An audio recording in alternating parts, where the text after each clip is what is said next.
Well, last time I did a video on a nice auto pistol, a Belgian-made Browning Challenger, and I thought this time maybe I'd do a nice 22 caliber revolver. This is a Colt Diamondback, 22 caliber with 6-inch barrel.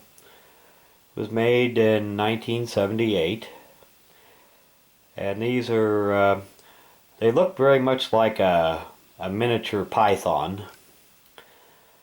Now they don't have all the handwork on the action that a python has, but they're still a very slick gun.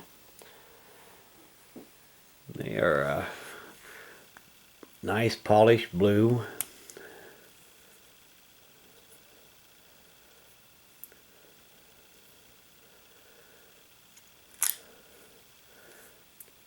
And well machined, and essentially it's a Diamondback frame, a Colt Detective Special size frame, just with a target size hammer and trigger and a longer barrel and a vent rib like the Python has. And they were made in both 22 caliber and in 38. The 38s are probably more common. They were made in 6-inch barrel lengths, 4-inch, and I believe 2-inch. And there may have been, if I remember correctly, there may have been a small number of these made in 22 Magnum as well as 38 and 22 long rifle. But I wouldn't swear to that. But I'm not what you'd call an expert on Colts. I do have several. I'm one of these people, I know a little bit about a lot of different guns, but I'm not an expert on any of them really. And this is a nice little shooter. I picked this up, I believe, in 2001 for $400. And the prices have just gone crazy on Colts the last few years. I'm glad I picked this one up before the prices went sky high.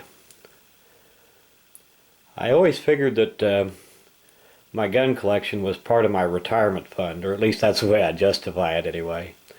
When I get too old to fool with them, some of them can become retirement cash, and in that regard this one here has proved to be a good investment. As I said, I gave $400 for it 11 years ago, and I expect that if I wanted to sell it today I could probably get 3 times that out of it.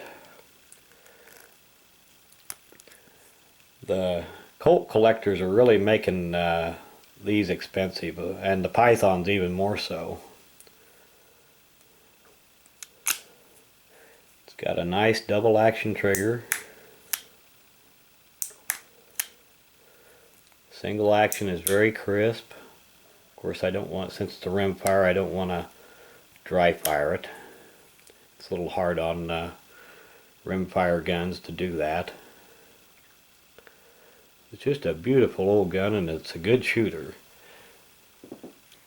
Now, if you are looking for a nice shooter that's also an investment, this is probably a good choice. The prices are getting very high, but once Colt prices go up, I've rarely seen them go down.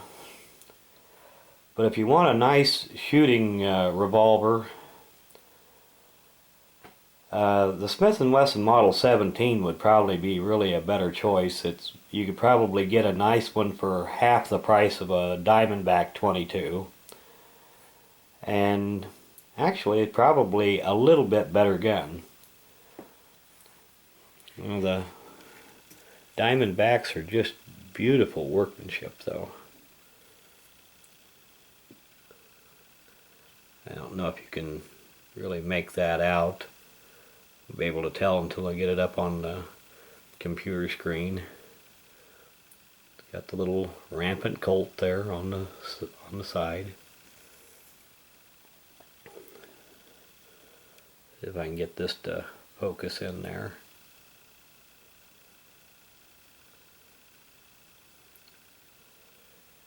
it is a lot of fun to shoot. Since they've went up in price, I've kind of been careful of it. I've never set it in a holster. But it does go to the range every now and then, or out in the backyard for a little plinking. You can, guns that are getting collectible, you know, as long as they're not, you know, absolutely new in box, you can take them out and do a little shooting with them without harming their value. And as long as you don't, as long as you're careful with them, don't abuse them, clean them up good, make sure that you don't get a lot of finish wear or let any rust start or anything like that. And the wood grips on the old Colts are very nice too, and that deep royal blue. Some of the guys that are into the Colt collecting, they'll even take them and clean them down, and then instead of oiling them, they'll wax them. And it comes up with a very nice finish, but I've never been that particular about them. I just make sure that they get properly oiled and cleaned up good. Don't let anything on them that will draw moisture, maybe cause rust, and you're safe when you leave them for a while. But anyway, it's a very nice gun. I just wanted to show this one off a little bit. A nice contrast to the Browning Challenger. And I guess that's about it.